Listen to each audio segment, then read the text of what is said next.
नाज़रीन, आपकी पसंदीदा प्रोग्राम सच का सफ़र में एक मरतबा फिर खुशामदीद। आप हमारी सीरीज़ देख रहे हैं हज़रत मत्ती की मार्फत अंजील, जिसमें हम इतलाक़ की थियोलॉजी के ऊपर गुफ्तगू कर रहे हैं कि आज हम किस तरह से जी रहे हैं इंजील मुक़द्दस की रोशनी में, जनाब मसीह की तालीमात में और उनकी ज़िंदगी की रहनुमाई में। और हमारे साथ इस सिलसिले को जारी रखा पास्टर सैमुअल ने, हम उन्हें खुशामदीद कहते हैं। जी, थैंक यू ब्रदर जी। और आपने हमारा पिछला प्रोग्राम देखा जहाँ हम गुफ्तगू कर रहे थे सफ़ेदी फिरी हुई जो कब्रें हैं या रकाबी को अंदर से साफ़ नहीं करते, बाहर से साफ़ करते हैं। तो ये ख़्याल जो एक थियोलॉजियन ने वो बताया कि जो फरीसी थे ये ईदों के दिनों में ये कब्रों पर सफ़ेदी फेरा करते थे ताकि अपनी निस्बत उससे ज़ाहिर करें और ये ख़्याल लोगों के दिलों में पहुँचाएँ कि जो उन पर इल्ज़ाम था कि वो नबियों के और नेक लोगों के कातिल नहीं हैं। तो जनाब मसीह ने, क्योंकि वो साज़िशें कर रहे थे अपने इन तमाम रसूमात के दरमियान में कि जनाब मसीह को मसलूब करें, उनको कत्ल करें, उनको जान से मारें, तो जनाब मसीह ने ये बात की। हज़रत मत्ती की मार्फत अंजील, आई थिंक माइकल ग्रीन वो है थियोलॉजियन है, उनको अगर आपको मौका मिले तो उनको ज़रूर पढ़िए। और इस सिलसिले को भी जारी करते हैं। पास्टर जी, आप कैसे हैं? ठीक-ठाक हैं? खैरियत जी, से? जी, खुदावंद की बहुत शुक्रगुज़ारी। हमारा पिछला प्रोग्राम बड़ा अच्छा रहा और आई होप कि लोग उससे बहुत कुछ सीखने के काबिल होंगे और अपनी ज़िंदगियों पर इस बारे में जो रिफ्लेक्शन का हमारा एक डिवोशनल टाइम होता है वो उस पे ज़रूर रिफ्लेक्ट करेंगे। प्रोग्राम का आगाज़ करते हैं। पहला सवाल आपकी खिदमत में रखना चाह रहा हूँ, वो ये कि जब यीशु ने कहा तुम ज़ाहिरी तौर पर राज़बाज़ दिखाई देते हो, लेकिन अंदर रियाकारी और बदकारी से भरे हो, तो हमें इससे क्या सीखना चाहिए? जी। अ, सबसे पहले जो क्वेश्चन आपने सामने रखा है, जो क्रिश्चियन लाइफ़ है, हम कहते हैं जी कि ये चेंज्ड पर्सन है, बदलावाद शख्स है, नया मखलूक है। तो जब आप नए मखलूक को देखते हैं तो उसकी ज़ाहिरी सूरत जैसे पहले थी, हाँ, तब्दील होने के बाद भी वैसी होती वैसी ही होती है। ऐसी। तो उसका मतलब है जो चेंज है वो कहीं और आया है। क्या तो बात! चेंज बातन में आया है। उनका नाम है ग्रेगरी ऑफ नाइसा। हाँ, तो ये तुर्की के बहुत अर्ली अर्ली क्रिश्चियंस हैं, अर्ली 3rd 4th सेंचुरी के। जी, जी, जी, जी, जी, बिल्कुल, तीसरी चौथी सदी के। तो इसके अलावा एक और 2 ग्रेगरी थे, हाँ एक और जी। थे। दोनों मतलब हमअसर भी उनका थे। नाम बड़ा मुश्किल से निज़िया नि नाज़ियानुस करके, हाँ, ऐसे ग्रेगरी ऑफ नेज़ियानिस। ऐसे करके, जी। हाँ जी। अच्छा, उनका ये कहना है पहला जो गुनाह था वो अक्ल में हुआ था, अक्ल बिगड़ी थी और खुदा जब चेंज बर्पा करता है तो पहले अक्ल को बदलता है। क्या बात! तो जिसके ताल्लुक से लिखा है ना कि अक्ल की रूहानी हालत में नए बनते जाओ। ऐसे तो क्रिश्चियनिटी की तो बेस ही ये है कि हाँ, खुदा आपके बातन को चेंज करता है, चेंज आपके अंदर को चेंज करता है। हुँ, तो अगर हम जो जो तब्दीली तौबा के बाद हमारे अंदर आती है, उसको रिफ्लेक्ट हम ज़ाहिरी सूरत से करें तो हम कर ही नहीं सकते। ऐसे वो तब्दीली आपके अंदर से और फिर आपके कामों और आपके अमाल से उनकी वो ज़ाहिर होती है। जी, झलक नज़र आती है। ऐसी पिछली एपिसोड में बड़े अच्छे तरीके से हमने इन चीज़ों को देखा कि रिकाबी की मिसाल दी गई, कब्र की जो है वो मिसाल दी गई। तो उसमें आपने एक क्वेश्चन पूछा था कि हम कैसे चेक करें कि हमारी डायरेक्शन दुरुस्त है। ऐसे तो इसके लिए और इस आज के क्वेश्चन को साथ रिलेट करके मैं ये कहना चाहूँगा, इस तजुर्बे के लिए कि आपकी डायरेक्शन दुरुस्त है, इसको हासिल करने के लिए आपको एन प्रेज़ेंस ऑफ गॉड में जाना होगा। ठीक है। जब आप खुदा की हज़ूरी में जाएँगे, इसकी मैं छोटी-सी मिसाल दूँगा। अगर आप कम रोशनी में हैं, तो आपको बड़े-बड़े दाग तो नज़र आ जाएँगे, हुँ, लेकिन कम रोशनी में कमीज़ और कपड़ों के ऊपर छोटे-छोटे दाग आपको नज़र नहीं आएँगे। ऐसे उसके लिए आपको बड़ी लाइट, बड़ी रोशनी के सामने जाना होगा। ऐसे यशायाह छठे बाब को जब आप मतालिया करते हैं, तो यशायाह लिखा है कि मैंने खुदावंद रब्बुल फ़ाज को बहुत बुलंदी पर तख्त पर बैठे हुए देखा। जब उसने खुदा की प्रेज़ेंस को हासिल किया और खुदावंद के हुज़ूर वो पहुँचा, लिखा है मैं चिल्ला उठा हुँ, और मैंने कहा हाय मैं हुँ, बर्बाद हुआ। ऐसे तो आपको अपनी हालत का अंदाज़ा हो ही नहीं सकता जब तक आप ऐन खुदा की हज़ूरी में हुँ, ना पहुँचे। तो ऐसे जब आप दुआ और इबादत में प्रेज़ेंस ऑफ गॉड में जाते हैं, खुदा की हज़ूरी में जाते हैं, तो वहाँ पर आपको अपनी हालत का अंदाज़ा होता है। हुँ, तो आजकल जो हम बिलीवर्स क्या करते हैं, हम अपनी होलीनेस को, अपनी पाकीज़गी को दूसरों से कंपेयर करके क्या कि बात! मैं दूसरे से अच्छा हूँ, दूसरा लिहाज़ा क्रिश्चियन से अच्छा हूँ मैं। दूसरा क्रिश्चियन से अच्छा हूँ, तो लिहाज़ा मैं सैटिस्फाई हूँ। तो हमारा स्टैंडर्ड, हमारा म्यार दूसरे दूसरे नहीं है। हमारा स्टैंडर्ड, हमारा म्यार हमारा ऐसे खुदा है। ठीक तो वैसे पाक बनो जैसा तुम्हारा बुलाने वाला पाक है। तो खुदावंद यसुव मसीह ने जब उनको ये कहा कि तुम रिकाबी को बाहर से साफ करते हो, तुम चूना फिरी हुई, सफ़ेदी फिरी हुई कब्रें हो, तो इसका मतलब है कि हमें हमें इसमें मैसेज नज़र आ रहा है कि अगर हम भी वैसे होंगे, तो चाहे हम क्रिश्चियन हैं, क्राइस्ट के फॉलोवर्स हैं, हम फ़कीहों और फरीसियों जैसे ही उनसे उस ज़्यादा नहीं है, उनसे ज़्यादा नहीं होंगे, उसकी निगाह में वैसे ही हैं। ऐसे हैं। तो हमें अपने बातिन पर बड़ा ध्यान देना है, और 100%। जो क्रिश्चियन जो लाइफ़ है, वो बातिनी तब्दीली का ही दूसरा नाम है। और आप देखिए हम एक ऐसे मालिक को मानते हैं, एक ऐसे ज़ात को अ, अपना मालिक, अपना खुदावंद कहते हैं जो लोगों की सोचों को पढ़ लिया करते हैं। जी, पहले भी पढ़ लिया करते थे फरीसी उनके बारे में जो सोच रहे थे, और वो आज भी हमारी सोचों को, हमारे ज़हनों को पढ़ लेते हैं, और हज़रत यूहन्ना की मार्फत इंजील में वो पानी के नेचर को चेंज कर देते हैं और मैं बना देते हैं। तो मटका तो आई डोंट नो, लेकिन मुझे इतना पता है कि अगर आप इस चैलेंज से नबरो आज़मा हैं कि आपकी ज़ात को कौन तब्दील कर सकता है और आप खुद कुछ नहीं कर सकते, तो आजिज़ी के साथ तो आजिज़ी के साथ मसीह के हज़ूर, खुदावंद के हज़ूर जाइए और दुआ कीजिए और तौबा वाला दिल अपनाइए, अपने गुनाह का इकरार करें आपके और खुदा के दरमियान में, तो ये तब्दीली मुमकिन है। और मैं एक मुफक्किर हैं क्रिश्चियन जॉन ओवन, उनकी एक बात आपके सामने रखना चाह रहा हूँ। फरमाते हैं कि ज़ाहिरी रयाकार खुदा के नज़दीक उस शख्स से भी ज़्यादा नागवार होता है जो खुला गुनाह करता है, क्योंकि वो सच्चाई को उस वक़्त पामाल करता है जब गुनाह को राज़बाज़ी की चादर पहनाता है। बहुत गहरी बात है सर। जी। तो इन चीज़ों का हमें ख़्याल रखना बहुत ज़्यादा ज़रूरी है। अगले सवाल की तरफ चलते हैं सर, वो ये कि यीशु ने नबियों के कत्ल का ज़िक्र करके यहूदी क़यादत को क्यों मलामत की? क्या आज भी हम खुदा के सच्चे पैगाम को रद्द करने की रविश रखते हैं? जी, ब्रदर जी, इस क्वेश्चन की तरफ आने से पहले आपकी पिछली गहरी बात से मुझे एक पुराना सरमन और उसकी चंद बातें याद आ गई, बड़ी इख्तिसार के साथ मैं बयान करूँगा। वो क्रिश्चियन जो चर्च में है, लेकिन उसके बातिन में तब्दीली नहीं नहीं है, है। वो ज़्यादा खतरे में है उससे जो शराबी, नशई और बुरा और चर्च से बाहर है। बाय उससे ज़्यादा खतरे में ये है। वजह क्या है? उसको एहसास है कि मुझे तौबा करनी है, मैं खुदा के खिलाफ हूँ, मैं बुरी ज़िंदगी गुज़ार रहा हूँ। उसको गुनाह का और अपने बदलने का एहसास, अपने ना बदलने का एहसास है। मौजूद। अब ये चर्च के अंदर है, और इसका ज़ाहिर तो यही है कि ये इबादत गुज़ार है, पर इसका बातिन दिल खुदा से दूर है। दूर और देखिए बाइबल में खुदा ने बड़ी वाज़ेह बात की है, तुम होठों से मेरी तारीफ़ करते हो पर तुम्हारे दिल मुझसे दूर। दूर है। तो अब ये इससे जो आपने बात की, रास्तबाज़ी की चादर लपेटी हुई है, और अब ये इस एहसास से भी बाहर निकल गया कि मुझे बदलने की ज़रूरत है। ज़रूर। क्योंकि ये चर्च के अंदर है, इसलिए ये सोच कर बैठा है कि मुझे जो करना था वो मैंने कर ली है। बपतिस्मा ले लिया, तौबा कर ली है, तो इसलिए ये ज़्यादा खतरे में है हुँ। बनिस्बत वो जो बाहर है। तो हमें ज़रूर अपनी बातनी हालत पर ओह! तवज्जो रखनी चाहिए। जी। यीशु ने नबियों के कत्ल का ज़िक्र करके यहूदी की आदत को क्यों मलामत की?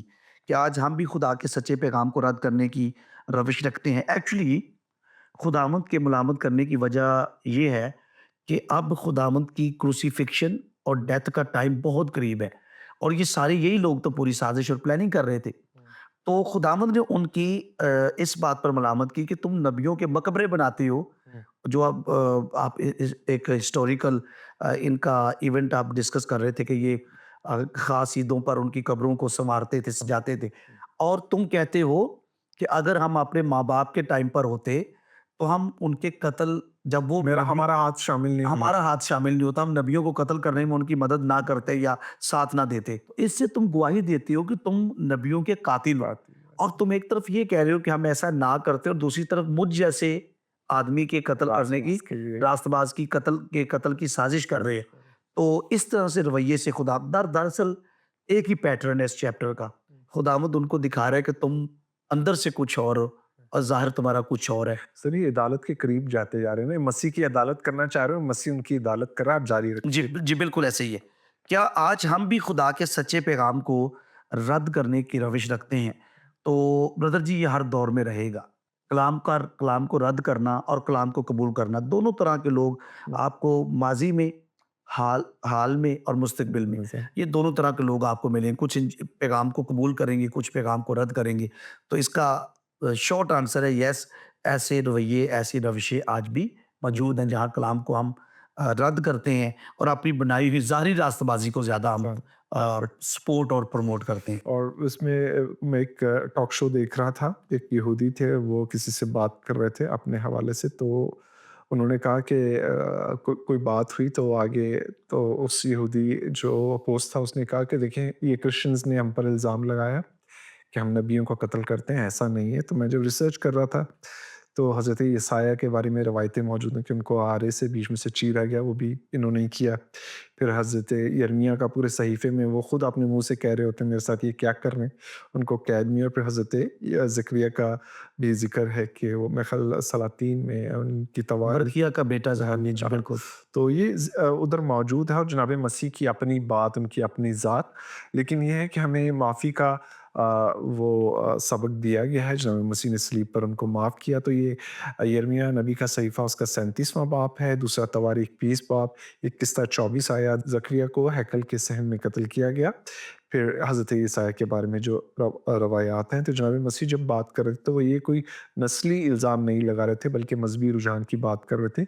कत्ल की वजह सच्चाई को बर्दाश्त ना करना है। बिल्कुल। अगर अगर हम सच्चाई को बर्दाश्त करने के काबिल हो जाएँ, बल्कि जनाब मसीह की एक वो भी है ना कि तालीम भी है कि अगर आप कुर्बानी करने जा रहे हो और आपको याद है कि आपके भाई को आपसे कोई शिकायत है, तो तो कुर्बानी कुर्बानी छोड़ दें। वहीं छोड़कर जाइए और उस मसले को हल और कीजिए। और और खुदावंद के अपने दौर में यूहन्ना इस्तबागी का कत्ल जो है वो, और फिर वो लोग समझते थे कि है भी वो आसमान से आया, नबी है खुदा। आसमान वाले की तरफ से नबी तो है। ये सारी चीज़ें मौजूद हैं, तो हम अब ये है कि हम बदले की तरफ नहीं जाते कि हम लोगों को जो इस तरह करते हैं हम उनके लिए वैसे ही रवैया रखें। और एक पॉइंट मैं जो आपके सामने रखना चाह रहा हूँ, पहली बात ये कि खुदा के कलाम को अपनी रवायात के ताबे कर देते हैं ऐसे लोग जिनका रवैया कत्ल की तरफ जाता है खुदा के नेक लोगों को। और दूसरा ये कि गैर मकबूल सच्चाइयों को रद्द करते हैं। सच्चाइयों का भी एक मयार बनाया हुआ है, जो मकबूल नहीं है, भले ही वो सच्ची अच्छी बातें, लेकिन अगर वो लोगों में ट्रेंड नहीं कर रही हैं, तो उसको कबूल नहीं करते हैं, जो क्योंकि वो आपको तौबा की तरफ बुलाते हैं। और हम खुदा के खादमों की आवाज़ सुनने के बजाय उनकी शख्सियत पर हमला करते हैं। अगले सवाल की तरफ चलते हैं सर। जनाब मसीह ने कहा, "मैं तुम्हारे पास दाना, नबी और फ़कीह भेजूँगा।" ये अल्फ़ाज़ जनाब मसीह की इलाही हैसियत पर क्या रोशनी डालते हैं? क्रिश्चियन जो थियोलॉजी है, हम तो क्राइस्ट की अलूहियत के भी कायल हैं और क्राइस्ट की बशरियत की भी कायल हैं। हाँ, और जहाँ तक बात है कुछ लोगों की जो जिनको मसीह की अलूहियत बाइबल मुकद्दस में से नज़र नहीं नहीं आती, आती। तो हमें तो बाइबल मुकद्दस की हर आयत, हर सफ़े, हर चैप्टर में मसीह की अलूहियत साफ-साफ नज़र आती। साफ-साफ नज़र आती थी। कुछ यंगस्टर्स के साथ बैठे हुए थे और बातचीत हो रही थी, और यूथ के क्वेश्चंस कुछ इसी तरह के होते हैं। यूनिवर्सिटी हाँ, के स्टूडेंट्स हैं, कॉलेज के स्टूडेंट्स हैं, तो जब दोस्तों से मिलते हैं तो कई जो गैर कौम उनके फ्रेंड्स हैं उनसे क्वेश्चंस करते हैं। तो ये बात बड़ी आम है कि क्राइस्ट ने खुद कहाँ कहा कि मैं खुदा हूँ, वाह! मेरी वर्शिप करो।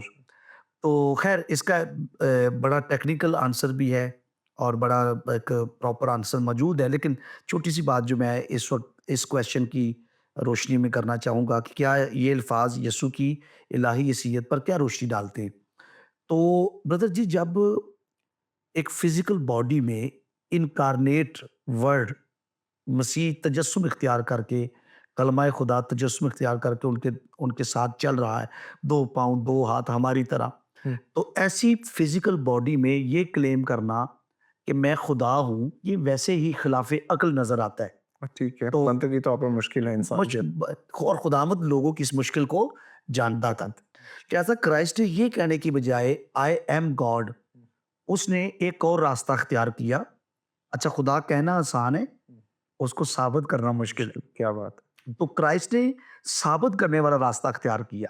ये कहने की बजाय कि मैं खुदा हूँ, उसने कुछ ऐसे एक्ट किए, ऐसे काम किए, ऐसी तालीम दी, ऐसे मोज़े किए जो खुदा के अलावा कोई कर ही नहीं और सकता। फरीसी बोल उठे ना कि कुफ़र बकता है ये। जो कुफ़र बकता है, और ये 5 टू 5, 6 या 7 टाइम्स ये वर्ड्स हैं, ये कौन है? ये कौन है? देखिए, जब उनके सामने की ह्यूमन है, 2 पैर 2 हाथ, तो सवाल उठना ही नहीं चाहिए ये कौन है? कौन? भाई तुम्हारी तरह इंसान है। हाँ, ये सवाल बताता है कि उनके उनके माइंड पर ये हैमर हुआ, हाँ, चोट लगी कि भाई सिर्फ इंसान ये नहीं कर नहीं सकता। कर सकता। तो क्राइस्ट ने सिर्फ दावे वाला आसान काम करने की बजाय साबित करने वाला मुश्किल काम जो किया। अकल को चैलेंज करे ना। जी, अकल को चैलेंज करे।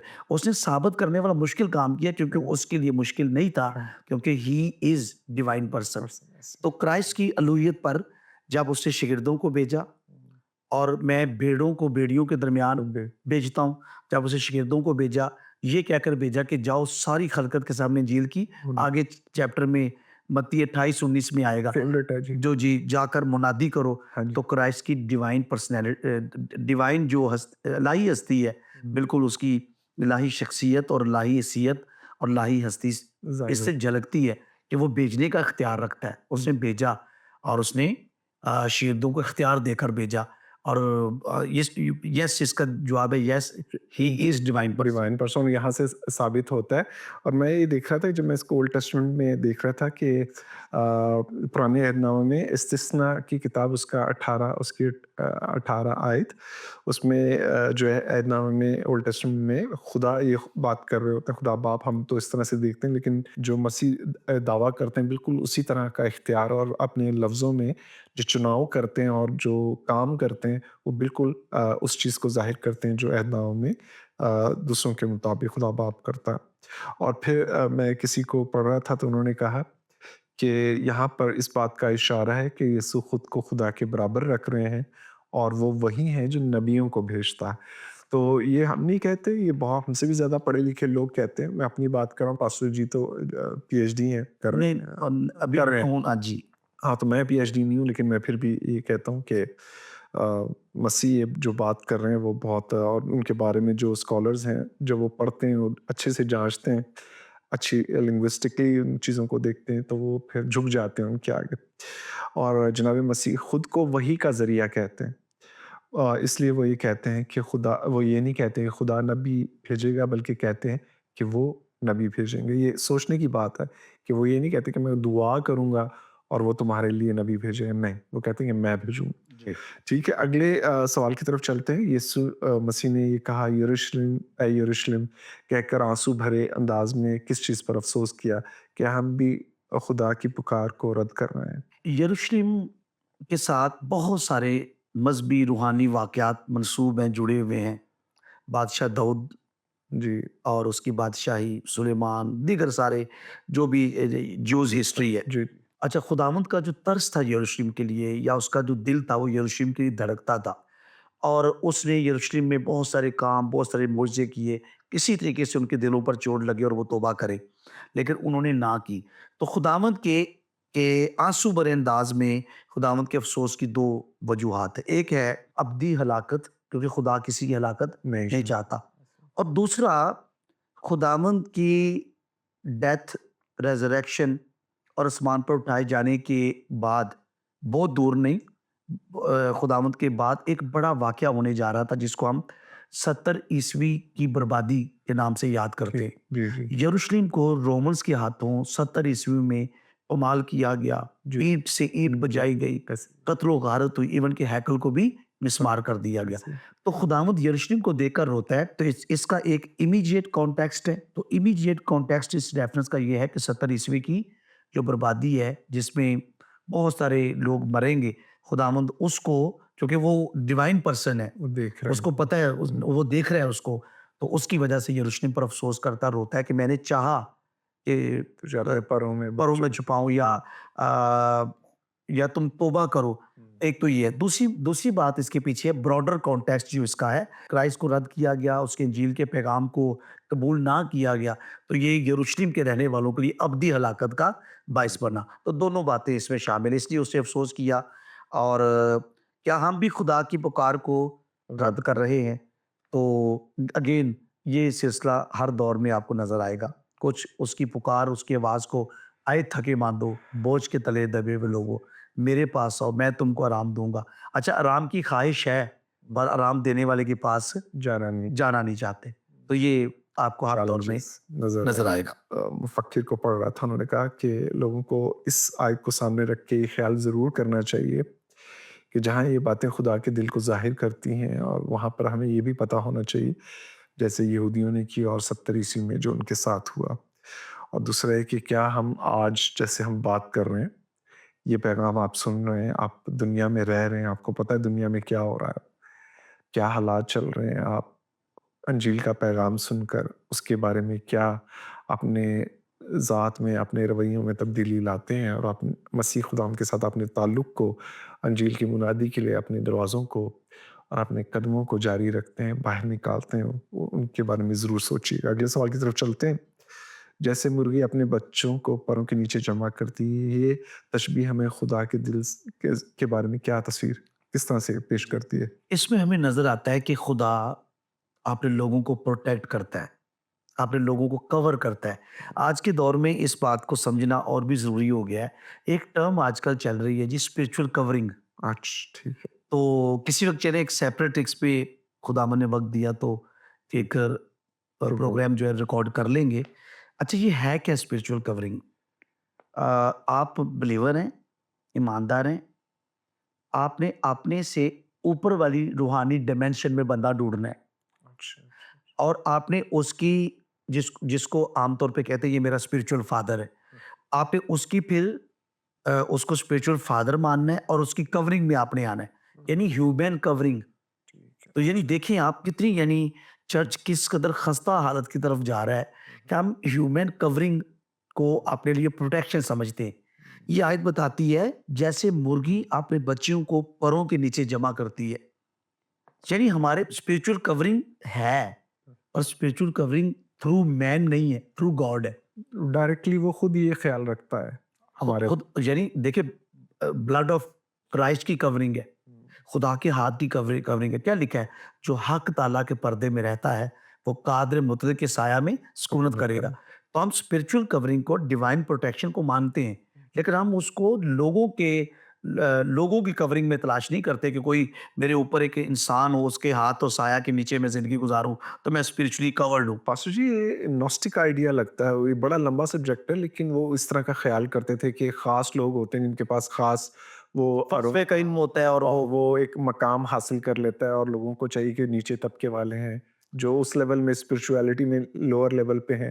ये नॉस्टिक आइडियाज आप जारी रखें इसमें प्लीज। प्रॉपर एक हायरार्की है। हाँ जी, तो अच्छा, आप मेरे स्पिरिचुअल फादर हैं, जो आपका स्पिरिचुअल फादर है वो मेरा वो ग्रैंड स्पिरिचुअल फादर है, ग्रेट ग्रैंड स्पिरिचुअल फादर है। हाँ, तो ये जब इस पे हम डिटेल, मैंने इस पे एक सेमिनार भी खानेवाल के एरिया में दिया है कि इसमें किस कहाँ जाकर क्या क्या फ्लॉज है, और बड़ा खतरनाक है ये। यानी आपको ये क्राइस्ट सेंटर्ड नहीं रहने देता, मैन सेंटर्ड, और आपका ध्यान इंसान की तरफ। फिर आप ढूंढते हैं कि मुझे कुछ ज़्यादा स्पिरिचुअल बंदा मिल जाए, मैं उसकी कवरिंग में आ जाऊँ।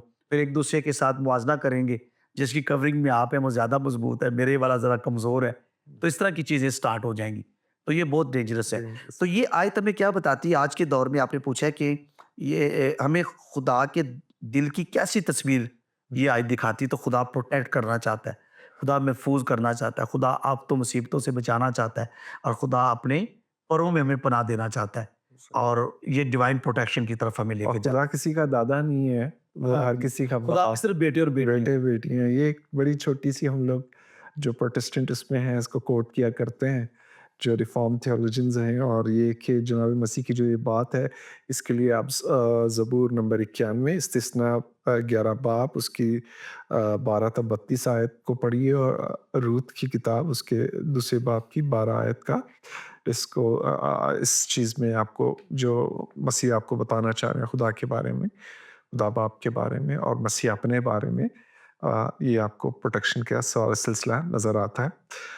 यीशु यहाँ खुद को एक ऐसी हस्ती के तौर पर पेश कर रहा है जो खुदा की तरफ से पुकार रहा है, इंसानी हमदर्दी से नहीं बल्कि इलाही मोहब्बत से भरे हैं जनाब मसीह। ये खुदा की निजात की पेशकश है, और जब हम उसको नहीं सुनते, इंसानों की तरफ जाते हैं, तो वो प्रोटेक्शन आपको मिल नहीं सकती, क्योंकि आपने खुदा की प्रोटेक्शन को रद्द कर रद्द दिया। कर दी।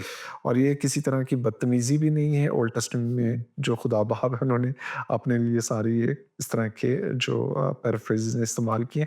आगे चलते हैं, अगला सवाल, जब यीशु ने कहा तुम्हारा घर तुम्हारे लिए वीरान छोड़ा जाता है, इसका मतलब क्या है और इससे हमें क्या सबक मिलता है? जी।